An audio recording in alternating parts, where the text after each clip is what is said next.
بسم اللہ الرحمن الرحیم۔ اردو ریڈیو میں خوش آمدید۔ نواب صاحب، بھائی صاحب کا فون آیا تھا۔ وہ آج شام کے وقت بھابھی اور عالم بیٹا کے ساتھ حویلی آ رہے ہیں۔ نواب صاحب جو صوفے پر بیٹھے اخبار پڑھنے میں مصروف تھے، انہوں نے اخبار کو بند کیا اور اپنا چشمہ اتارتے ہوئے بولے، کیا بھائی صاحب نے فون کیا ہے؟ امی نے بٹ پر بیٹھتے ہوئے کہا، جی نواب صاحب، آپ کا موبائل نمبر بھائی صاحب کو نہیں مل رہا تھا، انہوں نے پھر گھر کے نمبر پر فون کر دیا۔ میں نے کہا بھی کہ آپ کو بلاتی ہوں، مگر وہ کہنے لگے نہیں، اس کی ضرورت نہیں ہے، شام کو آئیں گے تو تفصیل سے بات کریں گے۔ ابو نے کہا، عالم کے ساتھ آنے کا مطلب ہے کہ بھائی صاحب اس بار تاریخ لے کر ہی جائیں گے۔ امی نے کہا، نواب صاحب، عالم مجھے بہت پسند ہے، بھابھی بھی اچھی ہیں، بس غصے کی تیز ہیں، لیکن مجھے یہ علم ہے کہ وہ بہت اچھے دل کی ہیں، بظاہر اس رشتے میں کوئی مذائقہ نہیں ہے۔ ابا جی نے ہاں میں سر ہلاتے ہوئے کہا، تسلیم عالم بہت اچھا بچہ ہے، لیکن میری خواہش ہے کہ وہ پاکستان واپس آ جائے، ہماری ایک ہی تو بیٹی ہے، چاہتا ہوں ہمارے قریب رہے، بس دل میں ایک یہی خواہش ہے، بھائی صاحب کو آنے دو، میں خود ان سے بات کرتا ہوں۔ امی نے کہا، ایسا ہو جائے تو بہت اچھا ہے، ہماری بیٹی روشنی بہت حساس اور نازک مزاج ہے، ہماری آنکھوں کے سامنے رہے تو کتنا ہی اچھا ہو۔ میں لان میں جھولے پر بیٹھی جھولا جھول رہی تھی۔ ایک وقت تھا جب میرے دادا اس علاقے کے نواب ہوا کرتے تھے، مگر اب زمانہ بدل چکا تھا، مگر ہمارا نوابوں کا خاندان آج بھی اس علاقے میں ایک ممتاز حیثیت رکھتا ہے۔ ابا جی شہر میں 2 بڑی انڈسٹریز کے مالک ہیں، مگر ہمیں شہر کی نسبت گاؤں میں رہنا اچھا لگتا ہے، یہاں خاموشی اور سکون ہے، شہر کی طرح شور شرابہ نہیں ہے۔ دادا کی یہ حویلی وراثت میں ابا جی کو ملے تھے، کیونکہ تایا جان گاؤں میں نہیں رہنا چاہتے تھے۔ مجھے اور ابا جی کو پھول پودوں کا بہت زیادہ شوق ہے۔ میں اور ابا جی نے مل کر ہمارے اس خوبصورت لان کو بنایا تھا، ہر طرح کے پھول لگائے تھے، مگر پھولوں کا ایک فائدہ تو تھا کہ ہر موسم کے لحاظ سے کوئی نہ کوئی پھول کھلے رہتے، جن کی خوشبو پورے لان میں پھیلی رہتی تھی۔ تتلیوں کے ساتھ تو میری خاص دوستی ہو گئی تھی، سارا دن وہ پھولوں پر اڑتی رہتی، اور جب میں انہیں پکڑتی تو وہ میری انگلیوں پر اپنے نشان چھوڑ جاتی۔ مجھے یونیورسٹی سے فارغ ہوئے 1 سال ہوا تھا۔ یونیورسٹی کے بعد یہی میری چھوٹی سی دنیا تھی، کتابیں پڑھنا، پھولوں کے ساتھ وقت بتانا، ان کا خیال رکھنا، 5 وقت کی نماز پڑھنا، پودوں کو پانی دینا، نئے نئے پودے لگانا، لان میں اترتی چڑیوں کو دانہ ڈالنا، بس یہی میری مصروفیت تھی۔ روشنی، کب تک جھولا جھولتی رہو گی؟ میں نے آواز کی سمت دیکھا، امی کھڑی مجھے دیکھ کر مسکرا رہی تھی۔ میں جھولے سے اتری اور امی کے قریب گئی۔ میں نے امی کے کندھے پر اپنا سر رکھا اور بولی، امی جی، میں سن رہی ہوں۔ امی نے میرے گال پر پیار کرتے ہوئے کہا، آج رات کے کھانے پر تمہارے تایا اور تائی آ رہے ہیں۔ میں نے کہا، سچ؟ امی پھر تو بہت مزہ آئے گا، کتنے دن ہو گئے تایا سے ملے؟ امی نے کہا، عالم بھی آ رہا ہے۔ میں نے کہا، او ریلی؟ امی زبردست۔ امی نے کہا، تھوڑا سا کچن پر میں کھانے میں نظر ڈال لوں، اور شام کی تیاری رکھنا، ذرا اچھے سے تیار ہونا۔ میں نے کہا، امی تایا اور تائی تو آ رہے ہیں۔ امی نے کہا، ہاں مجھے بھی علم ہے، مگر ابھی جیسا کہہ رہی ہوں ویسے کرو۔ میں نے کہا، اوکے امی، آپ کسی چیز کی فکر نہ کریں۔ شام کے 7 بج چکے تھے۔ تایا کا کچھ دیر پہلے فون آیا تھا کہ وہ گھر سے نکل رہے ہیں۔ میں نے اپنا خوبصورت سا جوڑا زیب تن کیا، اپنے بڑے سارے دوپٹے کو ہیئر پن سے سر پر ٹکایا، آنکھوں میں کاجل ڈالا ہی تھا کہ گاڑی کے ہارن کی آواز آئی۔ میں نے اپنے کمرے کی کھڑکی سے نیچے جھانکا، تایا جان کی شاندار گاڑی گھر کے اندر داخل ہوئی۔ امی اور ابا جی بھی انہیں ویلکم کہنے کے لیے باہر ہی کھڑے تھے۔ ہونٹوں پر مسکراہٹ لیے میں کمرے سے نکلی اور تیز تیز قدم اٹھاتی باہر کی طرف جانے لگی۔ جیسے ہی باہر نکلی، امی ابا تایا اور ان کی فیملی کو ریسیو کر کے اندر ہی آ رہے تھے۔ مجھے دیکھتے ہی تایا جان بولے، ارے ماشاءاللہ، کتنے دن بعد روشنی بیٹی کو دیکھا ہے۔ میں نے تایا اور تائی کو سلام کیا۔ تائی نے مجھے پیار کرتے ہوئے ابا جی سے کہا، بھائی صاحب، اس روشنی سے اپنا گھر ہی روشن کیے رکھیں گے یا کسی اور کو بھی موقع دیں گے؟ امی نے کہا، کیوں نہیں بھابھی، یہ تو نصیب کی بات ہے۔ عالم جو اب تک خاموش کھڑا تھا بولا، آنٹی، یہ روشنی کبھی فیوز بھی تو ہوتی ہوگی۔ عالم کی بات سن کر سبھی ہنس پڑے۔ ہم اندر آئے، سبھی ڈرائنگ روم میں بیٹھ گئے اور گپ شپ کرنے لگے۔ आलम ने कहा, चाचा जान, आपके घर आया ऐसा लगा कि खुशबू के महल में आ गया हूँ। अब्बा जी ने कहा, बस बेटा, मुझे और रोशनी को फूलों का बहुत शौक है, हर तरह के फूल लगा रखे हैं। आलम बोला, जी चाचा जान, हर तरफ लगा रखे हैं। उसके बाद आलम ताया जान से मुखातिब हुआ और बोला, पापा मैं भी घर में इसी तरह फूल लगाना चाहता हूँ। मैं मुस्कुराई और किचन की तरफ चल दी। ताई ने हंसते हुए कहा, ओह बेटा, क्यों नहीं, रोशनी जब हमारे घर आएगी तो ये सब कुछ तो उसी ने करना है। ताई की बात सुनकर मेरे कान खड़े हो गए।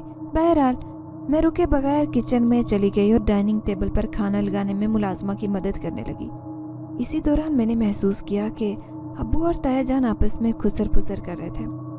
अम्मी और ताई जान आपस में सरगोशियों में मसरूफ थी, जबकि मेरा कज़न शहरोज़ आलम अपने मोबाइल में मसरूफ था। टेबल पर खाना लगाने के बाद मैं ड्राइंग रूम में आई और बोली, ताया जान, खाना बिल्कुल तैयार है। अब्बू ने कहा, जी भाई, पहले खाना खाते हैं, बाकी बातें बाद में।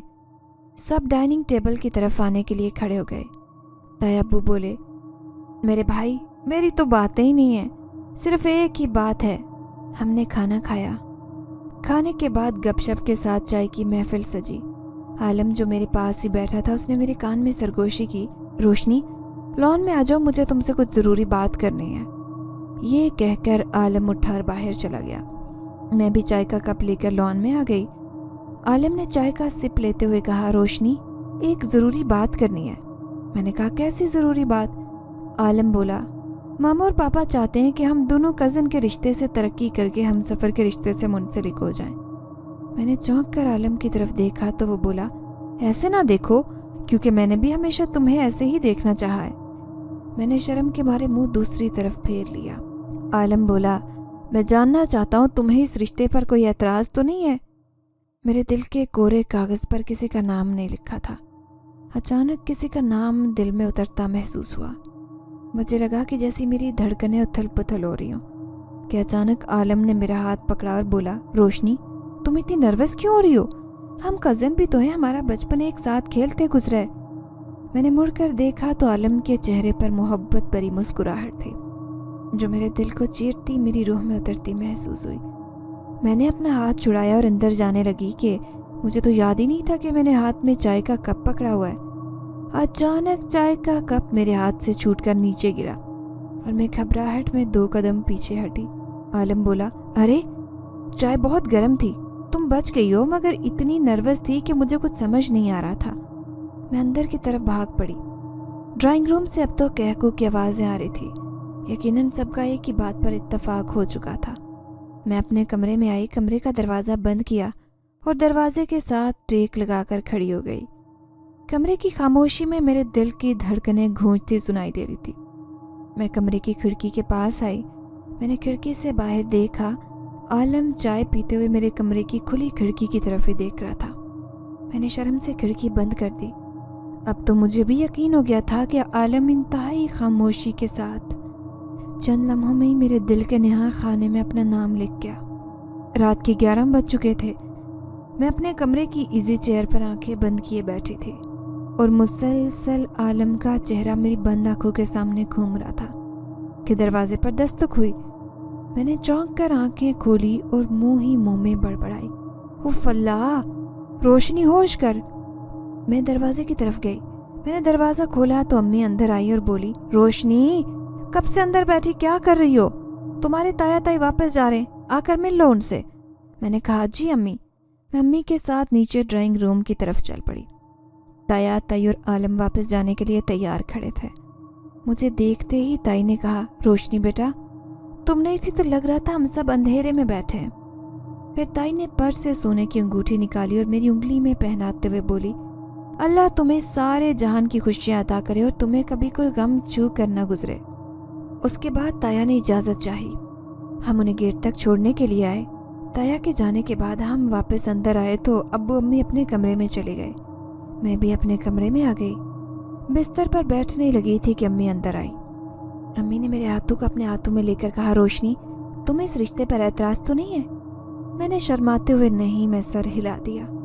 अम्मी ने मुस्कुराते हुए मेरा माथा चूमा और बोली, पता है एक खुशखबरी और भी है। वो ये कि तुम्हारे ताया इस बात पर राज़ी हो गए हैं कि आलम अब बाहर नहीं जाएगा, बल्कि वो यहीं रहकर फैक्ट्री संभालेगा। इस तरह हम भी अपनी बेटी को देखने के लिए तरसेंगे नहीं। अम्मी ने मेरे सर पर हाथ रखा और बोली, सदा खुश रहो मेरी जान, अब सो जाओ, बहुत रात हो गई है। ये कहकर अम्मी चली गई। मैं बेड पर लेटी, आंखों में आलम की ही तस्वीर थी। शायद मैंने आज से पहले उसे कभी इतना सोचा हो। मैं अपने वालिदैन की इकलौती औलाद हूँ, जबकि आलम 2 भाई हैं। आलम का छोटा भाई इंग्लैंड में बिजनेस एडमिनिस्ट्रेशन की तालीम हासिल कर रहा है। आलम का पूरा नाम शहरोज़ आलम है, मगर शुरू से ही उसे शहरोज़ के बजाय आलम के नाम से पुकारा जाता है। घर में हर तरफ खुशियाँ फैली थी। ताया ने 2 हफ्ते बाद शादी की तारीख रखी थी। अम्मी शादी की तैयारी में मसरूफ़ थी। शादी की शॉपिंग के लिए उनका रोज़ाना की बुनियाद पर मार्केट आना जाना लगा हुआ था। मैं लॉन में बैठी अपनी पसंदीदा किताब पढ़ रही थी कि अचानक एक कबूतर मेरी कुर्सी के पास आकर गिरा। मैंने चौंक कर उसकी तरफ देखा। मैंने कबूतर को उठा लिया। ओहो, ये कबूतर तो ज़ख्मी था। मैंने लॉन में काम करते माली से कहा, बाबा जी जल्दी से अंदर आ जाए और फर्स्ट एड बॉक्स ले आए। वो बोले, जी छोटी बीबी। वो अंदर गए और फर्स्ट एड बॉक्स ले आए। उन्होंने फर्स्ट एड बॉक्स टेबल में रखा। मैंने कबूतर को टेबल पर रखा। उसको 2-3 जगह ज़बरदस्त खराशियाँ आई हुई थी और गर्दन के नीचे गहरा ज़ख्म था। माली बाबा ने कहा, बिटिया देखने में तो ऐसे लग रहा है जैसे इसे किसी ने मारा है।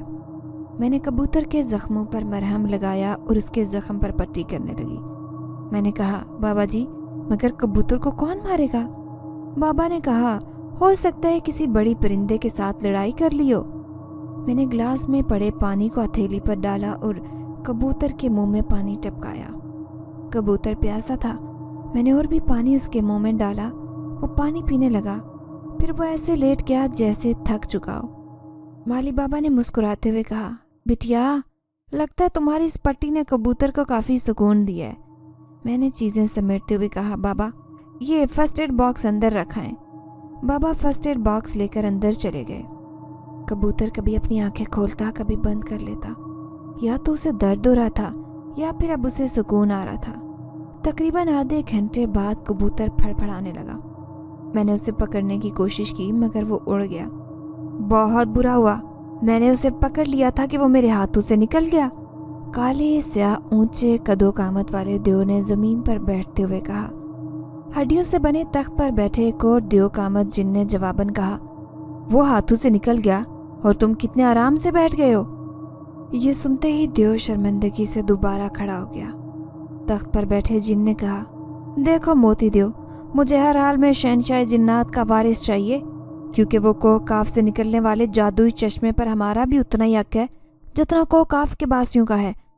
शहनशाह कभी इस बात पर राजी नहीं होगा, लेकिन अब मेरे पास भी सिवाय इसके कोई चारा नहीं है कि मैं शहनशाह के मुकाबिल खड़ा हो जाऊं। देव ने कहा, सरदार जैसे आप कहें वैसा ही होगा। सरदार ने कहा, तो फिर जाओ उसे तलाश करो, इससे पहले कि वो दोबारा महल में पहुंच जाए। ये सुनकर अब देव अदब से सर झुकाकर गायब हो गया। शहनशाह जिन्नात जो कि बेचैनी के आलम में अपनी आराम गाह में टहल रहा था, जबकि मलिका कुर्सी पर बैठी बेचैनी के आलम में बार बार पहलू बदल रही थी। किसी दौरान जिन हाजिर हुआ और बोला, शहनशाह जिन्नात का इकबाल बुलंद हो। बहुत जल्दी में आना पड़ा। शहनशाह जिन्नात ने कहा, शहजादे की कोई खबर? जिन ने कहा, शहजादा हुजूर महल में वापस आ गए। ये सुनकर मलिका भी उठ खड़ी हुई और बोली, क्या मेरा बेटा वापस आ गया है? जिन ने कहा, जी मगर। शहनशाह जिन्नात ने कहा, मगर क्या? कहाँ है मेरा बेटा? जिन ने कहा, शहजादा हुजूर जख्मी है, उन्हें फौरी तौर पर हकीम के शिफाखाने पहुंचा दिया गया है। शहनशाह ने ये सुना तो बोला, ये तुम क्या कह रहे हो? शहनशाह और मलिका दोनों शिफाखाने की तरफ चल पड़े। शहनशाह और मलिका शिफाखाने में पहुंचे। शहजादा बिस्तर पर लेटा हुआ था। कई जगह चोट लगने के बायस वो जख्मी था। जिन हकीम ने शहजादे की मरहम पट्टी कर ली थी। शहनशाह जिन्नात बेटे की तरफ बढ़ा और बोला, शहजादे ये क्या हुआ आपको? मलिका ने बेटे को गले से लगाया और बोली, मेरे जिगर के टुकड़े को किसने चोट पहुंचाई है? शहजादे ने कहा, बाबा हुजूर, जब तक जादुई चश्मे का झगड़ा ख़त्म नहीं हो जाता तब तक ये सिलसिला चलता रहेगा। शहनशाह ने कहा, मैं समझ गया, यानी सरदार याकूब अपनी हरदर्मी से बाज नहीं आने वाला। जिन हकीम ने कहा, शहनशाह का इकबाल बुलंद हो, अगर आप इजाज़त दें तो कुछ अर्ज़ करूं? शहनशाह ने कहा, जी जी आपको इजाज़त है। हकीम ने कहा, सरदार याकूब को यहाँ बुलवाएं और बैठकर बातचीत से ये मसला हल करें, क्योंकि आपस की लड़ाई से हमारे कबीले कमज़ोर होंगे। शहनशाह ने कहा, मगर ये बात आप जानते हैं कि सरदार याकूब कोई बात करने के लिए तैयार ही नहीं है। उसे बस जादुई चश्मे में अपना हिस्सा चाहिए, मगर वो इस बात से ला इल्म है कि चश्मे का पानी बाहर आने से पहले अगर किसी ने इस्तेमाल किया तो उसकी जान चली जाएगी। आप खुद देख रहे हैं कि कोकाफ में कौन उस चश्मे का पानी इस्तेमाल कर रहा है। हकीम जिन ने कहा, आपकी बात बजाए, इसलिए मैं चाहता हूँ कि मैं खुद याकूब सरदार से मिलने जाऊँ और उससे बात करूँ। शहनशाह ने कहा, आप सरदार याकूब के साथ बात करें, वरना उसकी बेवकूफ़ी हम सबके लिए नुकसानदा होंगी। हकीम जिन ने अदब से सर झुकाया। मलिका ने शहजादे से कहा, उठो बेटा, महल में चलते हैं, तुम अपने कमरे में आराम करो। अब्बू ड्राइंग रूम में सोफे पर बैठे हुए थे। उनकी गोद में कुछ फाइल्स पड़ी थी। वो बड़े इनेमाक से उन फाइल्स को पढ़ रहे थे। उनके सामने उनकी कंपनी का मैनेजर बैठा था। इतने में अम्मी बड़े बड़े शॉपिंग बैग्स उठाए ड्राइंग रूम में दाखिल हुई। मैं चाय लिए ड्राइंग रूम में आई। मैंने ट्रे अब्बू की तरफ बढ़ाई। अब्बू ने चाय का कप उठा लिया। फिर मैंने ट्रे मैनेजर अंकल की तरफ बढ़ाई। उन्होंने चाय का कप लिया और बोले, खुश रहो बेटी। अम्मी ने कहा, रोशनी, मैं तुम्हारे कमरे में जा रही हूँ, मेरे लिए पानी लेकर वहीं आ जाओ। ये कहकर अम्मी मेरे कमरे में चली गई। मैंने जग में पानी लिया और अपने कमरे में चली आई। अम्मी बेड पर बैठी थी और शॉपिंग बैग से उन्होंने मेरे शादी के कपड़े और जेवरात निकाल कर रखे थे। मैंने पानी का गिलास अम्मी की तरफ बढ़ाया तो वो बोली, बेटा, मुलाजमा जो है उसे कह देती चाय बनाने के लिए। मैंने बेड पर बैठते हुए कहा, अम्मी, घर में काम ही कितने करती हूँ, बैठ बैठ कर थक जाती हूँ। अम्मी ने कहा, तुम घर से निकलती नहीं हो और तुम्हारे अब्बू उन्हें फुर्सत नहीं है, क्या सारी शॉपिंग मैंने अकेले करनी है? ये कहकर अम्मी ने एक ज्वेलरी बॉक्स मेरे सामने रखा और बोली, ये देखो कैसा है। मैंने बॉक्स पकड़ा और गौर से ज्वेलरी देखते हुए कहा, अम्मी, ये तो ज़बरदस्त है। इतने में नीचे से अब्बू की आवाज़ आई, महरीन। अम्मी ने कहा, तुम कपड़े और जेवरात देखो, मैं सुनकर आती हूँ नवाब साहब क्या कह रहे हैं। ये कहकर अम्मी चली गई। इतना में मेरे मोबाइल की रिंग टोन बजी। मैंने फ़ोन उठाया। शहरोज़ आलम की कॉल थी। मैंने मुस्कुराते हुए उसकी कॉल पिक की। सलाम के बाद आलम ने कहा, शादी की तैयारी चल रही है? मैंने कहा, जाहिर है, ताया जान ने सिर्फ 2 हफ्ते दिए हैं, रोज़ाना ही अम्मी बाजार जा रही हैं। आलम बोला, पापा ने मुझसे पूछ कर तारीख दी होती तो मैं तो सिर्फ 2 दिन देता, 2 हफ्ते तो बहुत ज़्यादा है। मैंने मुस्कुराते हुए कहा, अच्छा तो ये बात है, मतलब मैं अब्बा जी से कहकर शादी की तारीख 2 हफ्ते मज़ीद आगे करवाऊँ। आलम ने कहा, रोशनी, खुदा के लिए प्लीज़ ऐसा मत करना। इसी दौरान मेरे कमरे की खिड़की में से एक कबूतर उड़ता हुआ अंदर आया। ये तो वही ज़ख्मी कबूतर था। आलम ने कहा, रोशनी कहाँ खो गई? मैंने कहा, आलम, मैं कुछ देर तक आपको कॉल बैक करूँ? वो बोले, क्यों, खैरियत है? मैंने कहा, जी खैरियत है, मैं थोड़ी देर तक आपको कॉल बैक करती हूँ। मैंने फ़ोन बंद कर दिया। कबूतर मेरी खिड़की के सामने ही उड़ रहा था, फिर वो छत की तरफ उड़ गया।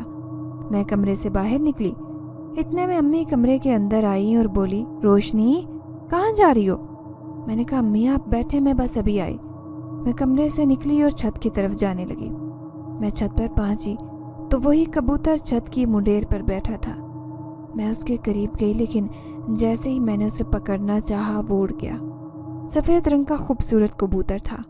शायद उसके ज़ख्म ठीक हो गए थे, मगर उसकी पट्टी किसने खोली थी?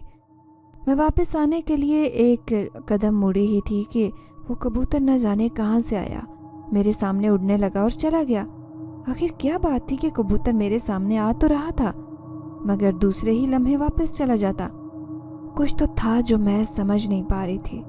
मैं छत से नीचे चली आई। अगले जुम्मे को मेरी शादी थी। 1 हफ्ता कैसे गुजरा पता ही नहीं चला। अम्मी तकरीबन तमाम शॉपिंग मुकम्मल कर चुकी थी। मेहमानों को कार्ड भेजे जा चुके थे।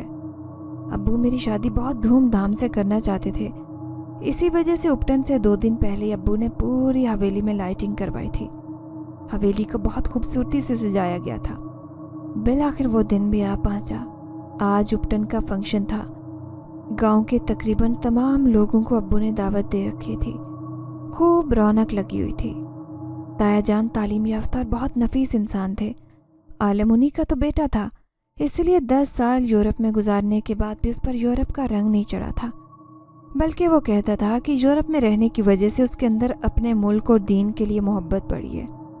बरसों कज़न रहने के बाद अब वो मेरे शरीके सफ़र के दर्जे पर फायज होने जा रहा था। उपटन और मेहंदी की रस्म के बाद आज मेरी शादी का दिन आ पहुंचा। मैं दुल्हन बनी तेज़ धड़कनों के साथ इंतज़ार कर रही थी कि कब निकाह का वक्त हो और मुझे बुला लिया जाए। इतने में अम्मी मेरे कमरे में आई और बोली, रोशनी मेरी जान तुम तैयार रहना, 10 मिनट तक मैं खुद तुम्हें लेने के लिए आऊँगी। गांव की 2 लड़कियां मेरे पास बैठी थी। अम्मी ने उनसे कहा, लड़कियों 5 मिनट के लिए मेरे साथ आओ। वो लड़कियां उठकर अम्मी के साथ चली गई। बारात आ चुकी थी। आज मैं हमेशा के लिए अम्मी और अब्बू को छोड़कर जा रही थी। इसी ख्याल से मेरी आंखें नम हो गई कि उसी असना में वही कबूतर मेरी खिड़की में आकर बैठा। मैं उसे देखकर मुस्कुरा दी। अभी मैं उसकी तरफ जाने का सोच ही रही थी कि वो कबूतर उड़ता हुआ मेरे पास आया। देखते देखते बड़ा हो गया। उसको बड़ा होता देखकर मुझ पर खौफ तारी हो गया, लेकिन उसी पल कबूतर ने अपने बड़े बड़े परों को मेरे चेहरे पर रखा और मुझे पता ही नहीं चला कि क्या हुआ। मेरी आँख खुली तो मैं एक नरम गदाज बिस्तर पर लेटी थी। मैंने कमरे में नज़र दौड़ाई तो ये मेरा कमरा नहीं था। मैं जल्दी से उठकर बैठ गई। एक बहुत बड़ा और खूबसूरत कमरा था, जैसे कोई महल हो। मगर मैं कहाँ थी? मैं बिस्तर से उतरी, कमरे के दरवाजे के पास आई। मैंने दरवाज़ा खोलने की कोशिश की मगर दरवाज़ा नहीं खुला। मैं कमरे की खिड़की की तरफ भागी। मैंने खिड़की खोली तो खिड़की से बाहर देखकर दंग रह गई। मेरा कमरा बहुत ऊपर था, शायद 3री या 4थी मंजिल होगी। मेरे सामने ऊंचे ऊंचे पहाड़ थे, बुलंदो बाला दरख्त, हर तरफ खूबसूरत परिंदे चहचहा रहे थे। ये कौन सी जगह है? मैं खिड़की से 2 कदम पीछे हटी कि उसी लम्हे 3 बड़े बड़े परिंदे उड़ते हुए मेरे कमरे में आए। मैं गौर से उन्हें देख रही थी। ये परिंदे नहीं थे, ये तो देखते ही देखते तीनों परिंदे इंसानी शक्ल में तब्दील हो गए। मगर उनके तो पर लगे हुए थे, इंसानों के पर कैसे हो सकते हैं? सबसे आगे खड़ी खूबसूरत लड़की बोली, इंसानों के पर नहीं होते, हम परियां हैं। मैंने हैरत से उन्हें देखते हुए कहा, परियां? क्या तुम मेरे साथ मजाक कर रही हो? उसने अपनी उंगली से टेबल की तरफ इशारा किया। टेबल खींचती हुई मेरे सामने आकर रुक गई। ये देखते ही मैं फिर से डर गई। फिर उसने दोबारा टेबल की तरफ इशारा किया तो उस पर कई तरह के खाने टेबल पर नमूदार हो गए। मैं तो फटी आंखों से ये सब कुछ देख रही थी। उसके बाद उस परी ने कहा, उम्मीद है अब आपको यकीन आ गया होगा। ये कहकर वो तीनों परियां दोबारा से छोटी होती गईं और किसी परिंदे की मानी दौड़ने लगी। फिर वो उड़ती हुई खिड़की से बाहर निकल गई। मैं चिल्लाई, रुक जाओ, मुझे बताओ ये कौन सी जगह है? मैं कहाँ पर हूँ? उसी परी ने जवाब दिया, तुम को काफ में हो। ये कहकर वो तीनों परियां उड़ती हुई वहां से चली गई। मैं कमरे में आई तो निकाह का वक्त हो चुका था, मगर रोशनी मेरे कमरे में नहीं थी। मैंने हर तरफ रोशनी को देखा, वो कहीं नहीं मिली। मैं भागती हुई नीचे गई तो नवाब साहब आलम के करीब खड़े थे। मैंने नवाब साहब के कान में सरगोशी की, नवाब साहब ज़रा बात सुने। नवाब साहब ने मेरी तरफ देखा और बोले, क्या हुआ? मैंने उन्हें साइड पर आने का इशारा किया। वो साइड पर आए तो मैंने कहा, नवाब साहब रोशनी कमरे में नहीं है। नवाब साहब ने मुझे देखा और बोले, ये तुम क्या कह रही हो? मैंने कहा, नवाब साहब मेरा दिल बहुत घबरा रहा है, निकाह का वक्त हो चुका है, हम मेहमानों को क्या जवाब देंगे? मेरी बेटी कमरे में नहीं है, कुछ करें नवाब साहब। नवाब साहब रोशनी के कमरे की तरफ भागे। वो कमरे में गए, उन्हें रोशनी नहीं मिली। आखिर ये बात सबको पता चल गई कि दुल्हन घर से गायब हो चुकी है। लोगों के दरमियान चहमुगोइयाँ शुरू हो गई। हमने मेहमानों से माजरत की, सारे मेहमान चले गए। हम सर जोड़कर बैठ गए। आलम ने कहा, आंटी ये कैसे हो सकता है कि रोशनी अपने कमरे से गायब हो गई? उसे किसी ने देखा नहीं? मेरा तो रो रो कर बुरा हाल था। मेरी जेठानी मेरे करीब आकर बैठ गई। उसने मेरे कंधों पर अपना हाथ रख दिया और मुझे चुप करवाने लगी। आलम के वालिद कहने लगे, दिल तो नहीं चाह रहा, मगर मेरा ख्याल है हमें पुलिस में FIR दर्ज करवानी चाहिए। नवाब साहब ने कहा, भाईजान हमारी पुलिस को तो आप अच्छी तरह से जानते हैं, वो काम कम करते और जलील ज़्यादा करते हैं। आलम ने कहा, चाचा जान, तो हम क्या ऐसे ही हाथ पर हाथ धरे बैठे रहेंगे? बड़े नवाब मेरे जेठ कहने लगे, सगीर तुम फिक्र ना करो, शहर का डीआईजी मेरा बहुत अच्छा दोस्त है, मैं उसे फ़ोन करता हूँ, अगर उससे मेरा राब्ता हो जाता है तो हम अभी उससे मिलने के लिए चलते हैं। नवाब साहब ने कहा, ठीक है। मेरे जेठ ने डीआईजी को फ़ोन किया। डीआईजी ने फ़ौरन मिलने के लिए बुला लिया। आलम, मेरे शौहर और जेठ गाड़ी में बैठे और शहर की तरफ रवाना हो गए। मुझे बहुत प्यास लगी थी। मैंने ग्लास में पड़ा पानी पिया और सोचने लगी, मैं कोकाफ में? मैंने बचपन में कहानियों में कोकाफ के बारे में पढ़ा था। क्या हकीकत में कोकाफ जैसी किसी जगह का वजूद था? मैं अभी इसी बारे में सोच रही थी कि खिड़की से वही कबूतर उड़ता हुआ कमरे में दाखिल हुआ और करीब रखी कुर्सी पर बैठ गया। फिर अचानक वो देखते ही देखते खूबसूरत नौजवान में तब्दील हो गया। वो मेरी ही उम्र का होगा। मैंने कहा, कौन हो तुम?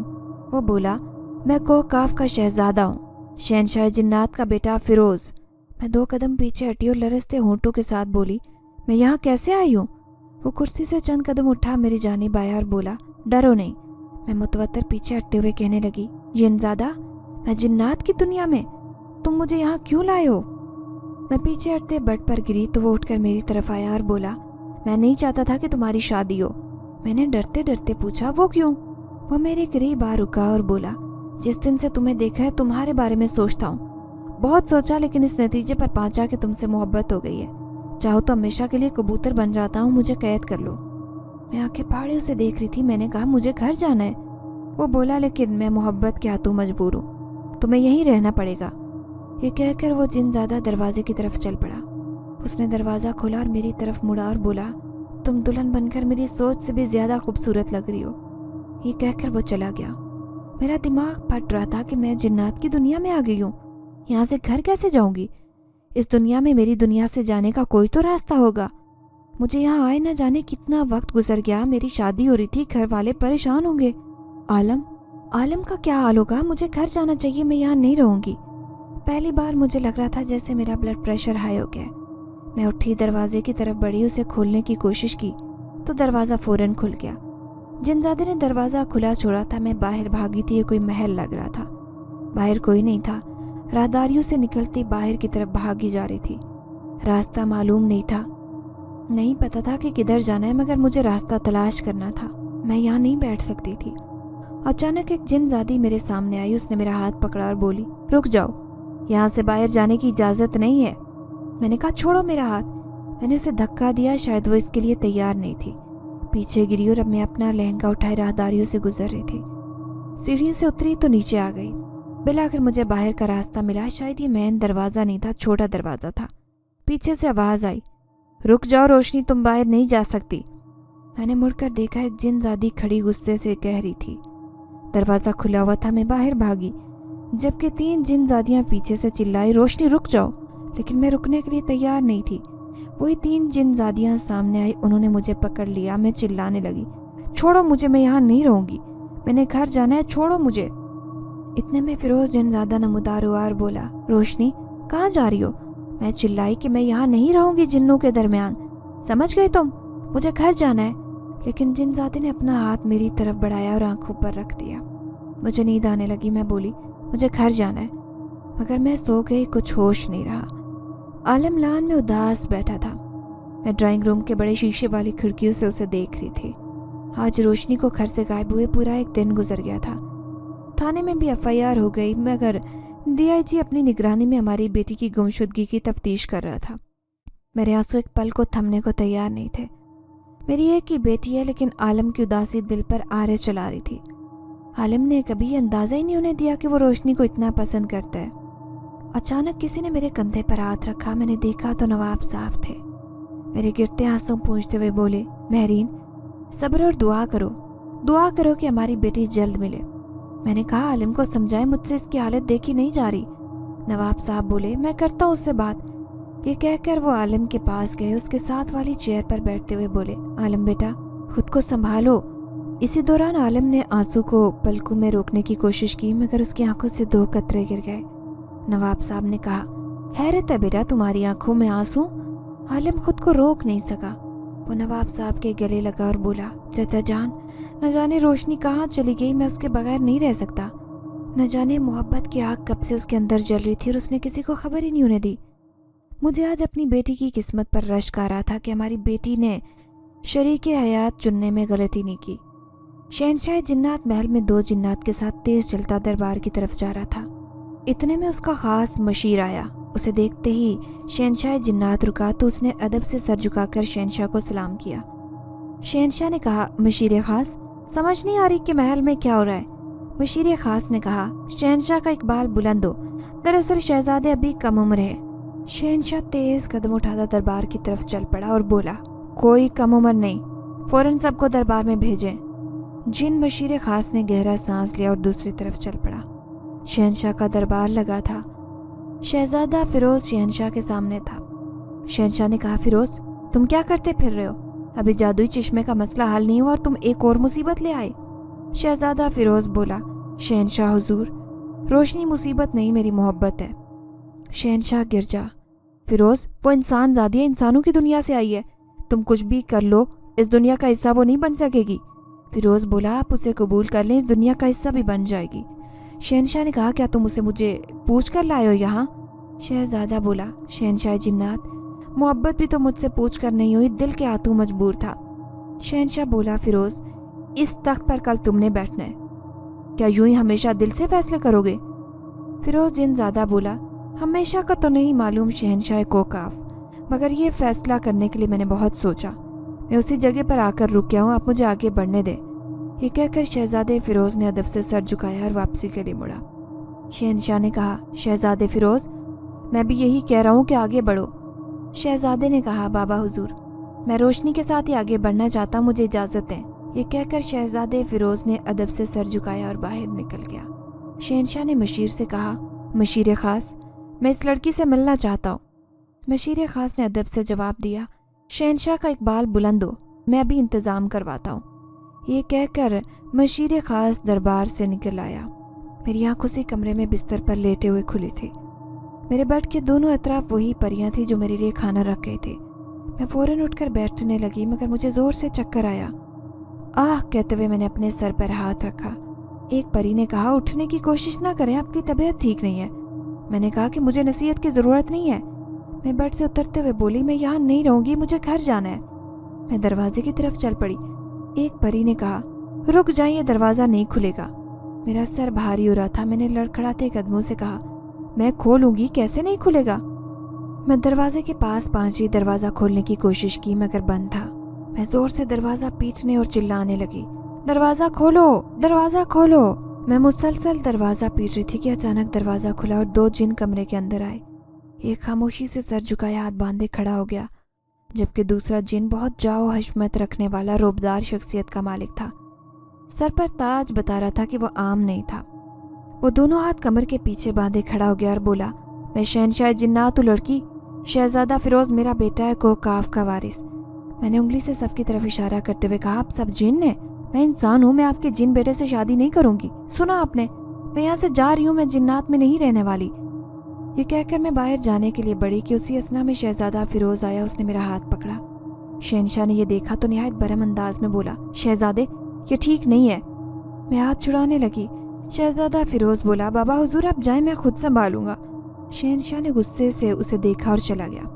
مشیر خاص بھی شہنشاہ کے ساتھ گیا۔ شہزادے نے دروازہ بند کیا اور پریوں نے اسے ادب سے سلام کیا اور غائب ہو گئی۔ شہزادے نے کہا، یہ کیا پاگل پن ہے روشنی، تم یہاں کے ماحول میں رہنے کی کوشش تو کرو، دیکھو یہ جگہ کتنی خوبصورت ہے۔ میں نے ہاتھ چھڑاتے ہوئے کہا، میں یہاں نہیں رہوں گی، سمجھ گئے تم؟ شہزادہ فیروز چلایا، تم یہاں کیوں نہیں رک سکتی؟ میں نے ہاتھ جھٹکے سے چھڑایا اور بولی، اس لیے کہ میری شادی ہو رہی تھی اور جس سے ہو رہی تھی میں اس سے محبت کرتی ہوں، تمہارا میرا کوئی جوڑ نہیں۔ یہ سن کر وہ چند لمحے تو خاموشی سے دیکھتا رہا، پھر اسے سکتا ہو گیا۔ وہ جانے کے لیے مڑا۔ میں نے کہا، تم مجھے یہاں سے چھوڑ کر نہیں جا سکتے۔ فیروز نے کہا، اگر تمہیں قید بھی کرنا پڑا تو میں کر لوں گا۔ میں چلائی، نہیں تم ایسا نہیں کر سکتے۔ میں اس کی طرف بھاگی مگر وہ دروازہ کھولے بغیر ہی غائب ہو گیا۔ میں نے دروازہ کھولا مگر دروازہ ایک بار پھر سے بند کر دیا۔ عالم کو ایک پل سکون نہیں تھا۔ پولیس اپنی تفتیش کر کے جا چکی تھی۔ ہم ڈائننگ ٹیبل پر بیٹھے چائے پی رہے تھے۔ ملازمہ آئی اور بولی، بیگم صاحبہ شام کے کھانے میں کیا بناؤں؟ میں نے کہا عالم بیٹا بتاؤ تم کیا کھاؤ گے؟ وہ بولا آنٹی کچھ بھی بنا لے، مجھے تو بھوک ہی نہیں ہے۔ اتنے میں وہ اٹھا اور دوسری منزل کی طرف چل پڑا۔ میں نے کہا بیٹا کہاں جا رہے ہو؟ وہ بولا آنٹی روشنی کے کمرے میں جا رہا ہوں۔ عالم روشنی کے کمرے میں گیا، ہر چیز بغور دیکھی، صوفوں کے اوپر نیچے، ڈریسنگ کے پیچھے، بستر کے اوپر، بیڈ کے نیچے، مگر کچھ نہیں ملا۔ وہ جھنجھلائی طبیعت سے بیڈ پر بیٹھ گیا، چند لمحے بیٹھا رہا، پھر کھڑا ہوا اور غصے سے چلاتے ہوئے اس نے بیڈ پر رکھے کمبل کو اٹھا کر صوفے پر پھینکا کہ کمبل میں اسے ایک پر نیچے گرا۔ عالم یہ پر اٹھا کر دیکھنے لگا۔ اتنے میں مالی انکل کمرے سے نکل آئے، انہوں نے کچھ سامان کمرے میں رکھا اور بولے چھوٹے صاحب یہ تو اسی زخمی کبوتر کا پر ہے جس کی چھوٹی بی بی نے مرہم پٹی کی تھی۔ عالم بولا مرہم پٹی؟ مالی نے مسکراتے ہوئے ہاں میں سر ہلایا اور ساری کہانی اسے سنائی۔ عالم نے پیر اپنے کوٹ کی جیب میں رکھا اور نکل گیا۔ نیچے اس کے والد صاحب آئے تھے۔ بڑے نواب اور چھوٹے نواب ڈرائنگ روم میں بیٹھے تھے کہ عالم نیچے آیا۔ میرے جیٹھ کہنے لگے عالم بیٹا کیا گھر نہیں چلنا؟ میں نے کہا بھائی صاحب عالم کو یہیں رہنے دیں، عالم کے چہرے میں مجھے روشنی نظر آتی ہے۔ میرے جیٹھ بولے بھابھی آپ پریشان نہ ہو، مجھے یقین ہے ہماری بیٹی بہت جلد گھر واپس آئے گی، میں وعدہ کرتا ہوں کسی طرح دھوم دھام سے اسے رخصت کر کے گھر لے جاؤں گا۔ مجھے کوکاف میں آئے 2 دن ہوئے تھے، 2 دن سے میں نے سوائے پانی کے کچھ کھایا پیا نہیں تھا۔ رو رو کر میری آنکھیں سوج چکی تھی۔ شہزادہ فیروز بہت سخت اور بے رحم تھا۔ بھلے شہنشاہ جنات کا وارث ہونے کی وجہ سے اسے شہزادے کی حیثیت حاصل تھی، مگر وہ بے رحم تھا، ظالم تھا۔ میں رو رہی تھی کہ اتنے میں بوڑھی جنی نمودار ہوئی۔ اس کے ہاتھ میں بڑی ٹرے تھی، اس نے ٹرے ٹیبل پر رکھی اور اس میں کھانا رکھا تھا۔ بوڑھی جنی نے کہا جلدی اٹھو انسان زادی، اوپر بیٹھو، تم سے کچھ ضروری بات کرنی ہے۔ میں اٹھی، بیڈ پر بیٹھی تو وہ سرگوشی سے بولی میں یہاں زیادہ دیر رک نہیں سکتی، تمہیں ایسے دیکھ کر مجھے دکھ ہو رہا ہے، یہاں سے نکلنے کا ایک راستہ ہے۔ تمہارے دلہے کو کبوتر کا ٹوٹا ہوا پر مل گیا ہے، یعنی شہزادے کا پر، تم اپنے دلہے کو پیغام بھیج سکتی ہو۔ میں نے کہا مگر کیسے؟ اس نے ایک پر میرے سامنے رکھا اور نہایت رازداری سے بولی کیا یہ اسی کبوتر کا پر ہے؟ میں نے کہا ہاں ہاں یہ بالکل وہی ہے۔ بوڑھی جن زادی نے میرے ہاتھ پر اپنا ہاتھ رکھا اور بولی آدھی رات کو آج پورا چاند نکلے گا، تم چاند کی طرف یہ پر کر کے اپنے دلہے کو پکارنا، وہ تمہیں لینے آئے گا۔ میں نے کہا کہ اگر وہ آ بھی گیا تو ہم اپنی دنیا میں کیسے واپس جائیں گے؟ بوڑھی جن زادی بولی جب تیرا دلہا آ گیا، اس کے پاس جو پر ہے ان دونوں پروں کو ملا کر کہو گے کہ تمہیں گھر جانا ہے تو تم اپنی دنیا میں واپس جا سکتے ہو، لیکن دلہے کو پیغام بھیجنا کہ وہ پر کے بغیر یہاں نہ آئے۔ میں مسکرائی، میری آنکھوں میں امید کی کرن جاگی۔ وہ بولی اب میں چلتی ہوں، تم کھانا ضرور کھانا ورنہ بھوکی مر جاؤ گی۔ یہ کہہ کر وہ غائب ہو گئی۔ میں نے اللہ کا شکر ادا کیا، کچھ پانی پیا، پھل کھائے اور بیڈ پر آ کر لیٹ کر آدھی رات کا انتظار کرنے لگی۔ امی ابو، تایا جان، تائی اور شہروز عالم، میری فیملی کتنی مختصر سی تھی جن کے بغیر جینے کا کوئی مطلب ہی نہیں تھا، اور عالم میرے ہونے والے شوہر جس کی فقط یاد ہی میرے دل کی بنجر زمین پر پھول کھلانے کے لیے کافی تھی۔ دماغ کو تھوڑا سکون ملا تو نیند آ گئی، مگر روح بے چین تھی، پرسکون کیسے سوئی رہتی۔ کچھ گھنٹوں بعد میری آنکھ کھل گئی، میں جلدی سے اٹھ بیٹھی، کھڑکی کے پاس آئی۔ ہاتھ چاند واقعی پورا چمک رہا تھا، چاند کی روشنی چھن کر کھلی کھڑکی سے اندر آ رہی تھی۔ میں نے مٹھی میں مضبوطی سے دبا ہوا پر چاند کی روشنی کے سامنے کیا اور بولی عالم روشنی کے کمرے میں ہی اس کے بیڈ پر تکیے سے ٹیک لگائے لیٹا تھا، اس کے ہاتھ میں وہی پر تھا۔ وہ بہت غور سے اس پر کو دیکھ رہا تھا کہ اچانک کمرے میں روشنی کی آواز گونجی عالم میں کو کاف میں قید ہوں، مجھے یہاں ایک جن زادے نے قید کیا ہے، خدا کے لیے مجھے یہاں سے لے جاؤ۔ عالم آواز کو سن کر اٹھ بیٹھا اور بولا روشنی تم کہاں ہو، مجھے نظر کیوں نہیں آ رہی؟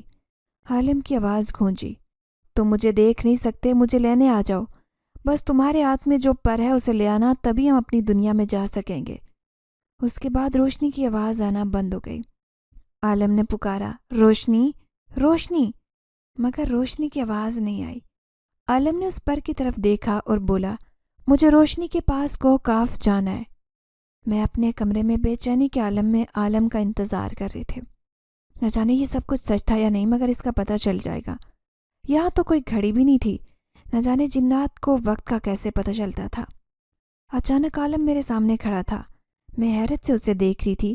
میں نے حیرت کے مارے دونوں ہاتھ اپنے منہ پر رکھے اور بولی عالم تم واقعی آ گئے؟ مطلب وہ بوڑھی جن زادی درست تھی؟ عالم نے میرا ہاتھ پکڑا اپنے ہاتھوں میں لیے، بولا روشنی اس دن سے تمہیں ڈھونڈ رہا ہوں۔ میں نے عالم کو مختصراً ساری بات بتائی۔ وہ بولا روشنی ہمیں جلدی یہاں سے نکلنا چاہیے۔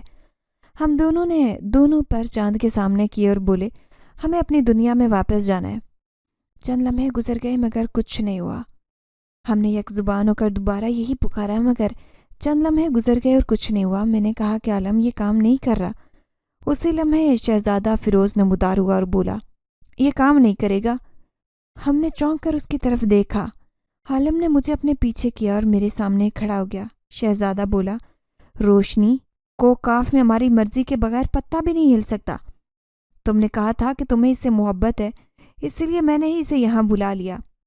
عالم نے کہا تم جنزادے ہو، ہماری دنیا میں حادثاتی طور پر آئی یا جان بوجھ کر، مگر تمہیں روشنی کا تو شکریہ ادا کرنا چاہیے کہ اس نے تمہاری جان بچائی۔ شہزادہ فیروز بولا میں روشنی کا شکریہ ادا نہیں کرنا چاہتا، اسے ہمیشہ کے لیے اپنے سامنے بٹھانا چاہتا ہوں۔ عالم چلایا بکواس بند کرو۔ عالم فیروز کی طرف بڑھا اور بولا ایسا نہیں ہو سکتا، تم جن اور روشنی انسان ہے۔ فیروز نے کہا ایسا ہو سکتا ہے، بس ہم دونوں میں سے کوئی ایک جیے گا تب یہ ممکن ہے۔ میں نے کہا یہ تم کیا کہہ رہے ہو؟ خبردار اگر تم نے۔ اتنے میں ایک اور جن حاضر ہوا اور بولا شہزادے شہنشاہ آپ کو بلا رہے ہیں، وہ کہہ رہے ہیں کہ یہ سب ختم کریں۔ شہزادے نے کہا آپ جائیں اور بابا سے کہیں میں سب ختم کر کے آ رہا ہوں۔ جن کچھ کہنے والا تھا لیکن شہزادے نے اشارے سے منع کیا اور بولا آپ جائیں میں ابھی آ رہا ہوں۔ جن غائب ہو گیا۔ اس کے جانے کے بعد عالم اور شہزادہ فیروز آمنے سامنے تھے۔ اچانک شہزادہ فیروز نے عالم کو گلے سے پکڑا۔ وہ عالم کو گلے سے گھسیٹتے کمرے کی دوسری دیوار تک لے گیا اور عالم کے گلے کو زور سے دباتے گر جا روشنی کو کہیں نہیں جانے دوں گا، سمجھ گئے؟ اس کے لیے کسی ایک کو جینا پڑے گا اور اس کے لیے میں جیوں گا۔ میں چلائی فیروز چھوڑ دو عالم کو، وہ میری محبت ہے۔ فیروز نے اپنی انگارہ ابلتی آنکھوں سے مجھے دیکھا اور چلایا نہیں، میں تمہاری محبت ہوں۔ میں نے کہا دیکھو جنزادے عالم کو چھوڑ دو ورنہ میں اس کھڑکی سے کود جاؤں گی۔ وہ بولا میں اسے نہیں چھوڑوں گا۔ مجھے کچھ سمجھ نہیں آئی اور میں نے کھڑکی سے چھلانگ لگائی۔ فیروز نے عالم کو چھوڑ دیا اور ایک بڑے کبوتر کی شکل میں اڑتا ہوا باہر آیا۔ اس سے پہلے کہ میں زمین پر گرتی اس نے مجھے اپنے پنجوں میں پکڑ لیا اور اڑتا ہوا مجھے کمرے میں لے آیا۔ اس نے مجھے چھوڑا اور واپس اپنی شکل میں آ گیا۔ عالم جو ہکا بکا مجھے دیکھ رہا تھا۔ شہزادے فیروز نے تالی بجائی اور ایک جن حاضر ہوا۔ شہزادے نے کہا ان دونوں کو انسانوں کی دنیا میں پہنچا دو ورنہ میں ان دونوں کو مار دوں گا۔ یہ کہہ کر شہزادے فیروز نے مجھے دیکھا اور بولا محبت ہمیشہ اچھی نہیں رہ سکتی۔ یہ کہہ کر وہ غائب ہو گیا۔ جنزادہ ہمیں ہمارے گھر چھوڑ گیا اور چند ہی دن میں میری اور عالم کی شادی ہو گئی۔ اگر آپ کو ہماری یہ کہانی پسند آئی ہے تو لائک کیجیے، شیئر کیجیے، اور اگر ابھی تک آپ نے ہمارا چینل سبسکرائب نہیں کیا تو اردو ریڈیو کو لازمی سبسکرائب کیجیے۔ ملتے ہیں اگلی ویڈیو میں۔ اللہ حافظ۔